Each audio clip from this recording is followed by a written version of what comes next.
Habari gani. That is the Swahili word for saying, what's the word? What's the news? At the beginning of this Kwanzaa week, I invite us into taking a moment to pause and reflect about the year. I think about when my family and I started to celebrate Kwanzaa, maybe about 10 years ago. It was really to invite in a time of reflection between Christmas and New Year's, a time to remember about the collective and how do we support communities and how do we kind of unplug a little bit from capitalism and commercialism and really get into the spiritual element of the beginning of the winter season and the end of a year as we plan for the next year. And I think about the anti-racism work that I've been doing 3 or 4 days a week for the last 19, 20 months, and thinking about how deeply nourished I've felt most of the time from those experiences. I also think about all the people I have met and who have touched my lives, and I hope that I've touched their life as well as we deepen our conversations around race, racism, and white body supremacy. So I wanted to share a bit with you about continuing to do this work and what motivates me. Because there are definitely periods of time where I feel like the work that I'm doing is less inspiring, is a little bit less hopeful. And then I have to find a way to begin again, to recalibrate. It doesn't mean I give up. It just means that I need to find a new way to be with this work. Because we know to be deeply committed to anti-racism work and collective liberation requires patience, community, and some faith. And so I think about some things I want to leave you with is this continuum that I've been researching. And by researching, I mean just seeing qualitatively in the work that I'm doing with organizations and with practices. And it's the continuum of becoming anti-racist. So I invite you to think about, where are you in this journey? And I think about the recent podcasts that I've been listening to that have helped me deepen the work. And one of them was a podcast by Reverend Angel Kyoto Williams.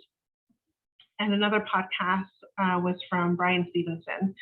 And so I think about what came alive for me in both of these was this thing about being really heart-centered. And I was reading also Lama Rod Owens' book on Love and Rage. And so just thinking about to move into anti-racism, it's great to learn the history. It's great to have a cognitive understanding of how deep white body supremacy is. And it's really important to have a heart conversation and to understand how white body supremacy has been going on for hundreds of years. And it's in our DNA, it's in the air that we breathe. It's moved from generation to generation, and it just changes what it looks like in one generation compared to another generation.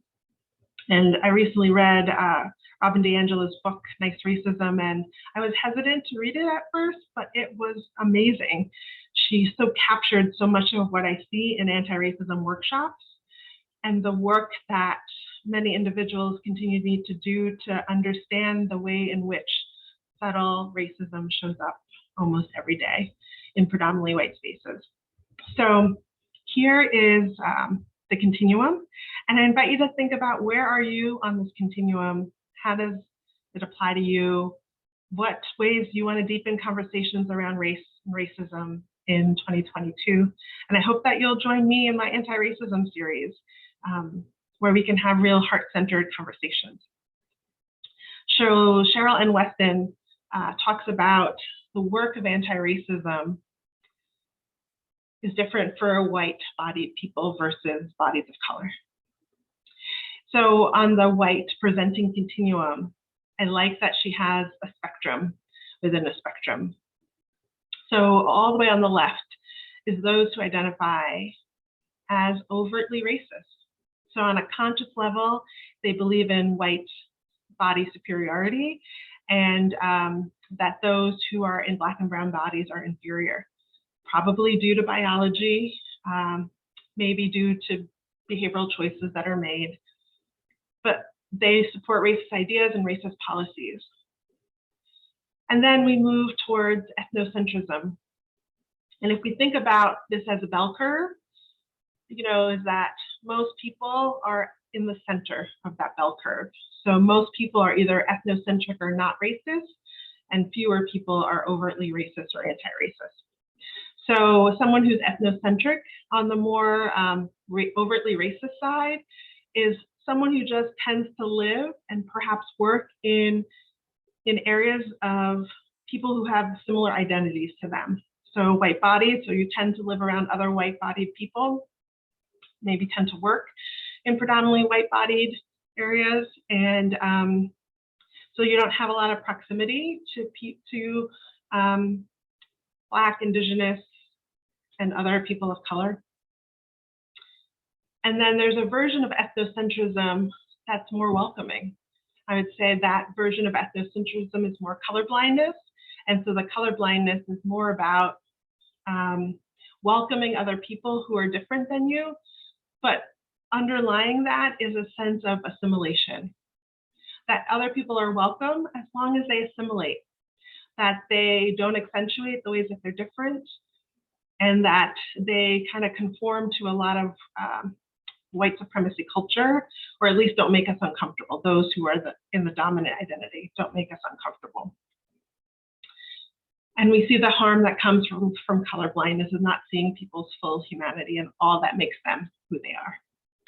And then we have the not racist person who, because they don't believe that they are racist or have been conditioned by racism or conditioned by white supremacy culture, they don't have a lot of motivation to do a lot of self-examination about the ways in which they have been indoctrinated into white body supremacy culture. And the thing is that they tend to be looking to the left at those people who are more overtly racist. And so when you think someone is more overtly racist, then you just point the finger at them.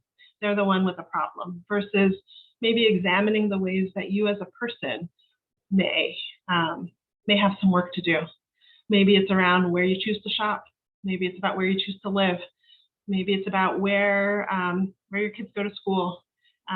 Maybe it's about some of the things that are more implicit or unconscious for you, and not seeing how you may be complicit in the status quo. And then when we go to anti-racist, we see that there's a continuum there as well. Those who are more allies and those who are more accomplices. So I think of an ally, right? So something that's self-chosen, and also that to be an ally is to be committed some of the time. So not when the risk is too high, not when you're too exhausted, not when there are other competing demands, and it's more optional. And there could be much more white saviorism that shows up in there, which can be exhausting for the people who you're trying to be an ally with. And then on the accomplice side is someone who, on a more daily basis, feels that anti-racism is a value that they have. And so they're really examining the choices that they're making in their daily life, who they have proximity with, who they have meaningful relationships with, where their money goes, supporting policies that may not directly benefit them, but that works towards collective liberation. There's also, I think, in the accomplice role is that no matter what your energy is, you're still committed to that anti-racist work. It's bigger than you, and that your liberation is tied to the collective liberation. I think the other thing with being an accomplice is, what are you willing to risk? Socially, professionally, financially, emotionally. And so I invite you to think, where might you be on that white continuum? Knowing we ebb and flow, and at different times of our life and different days of the week, that can change. And where do you want to be? And then if we look at the person of color continuum, I know I have been in all three of these places. So accommodating is often the model minority, the ways in which BIPOC people are taught how to behave in predominantly white spaces, so that they are non-threatening, they don't live up to certain stereotypes. And it's a whole lot of assimilation and accommodation.